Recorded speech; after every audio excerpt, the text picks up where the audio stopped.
தஞ்சாவூர் கோபுரம் தலப்பாக கட்டிக்கொண்டு நடந்து வாரத போல் நம்ம ஐயா வாராது.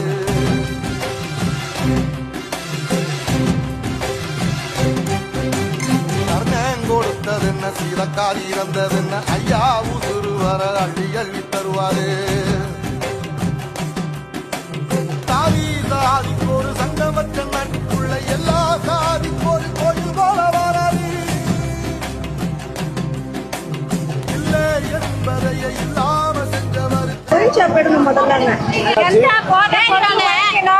எங்களுக்கு கூலி போடல, ஒயின் ஷாப் கடை எடுக்கணும், அரிசியில வந்து பிள்ளைங்கெல்லாம் சாப்பிடுது, ஏழ சனங்களுக்கு பங்காளியா வராரு, வாரி கொடுப்பதிலே வரலாற வராரு.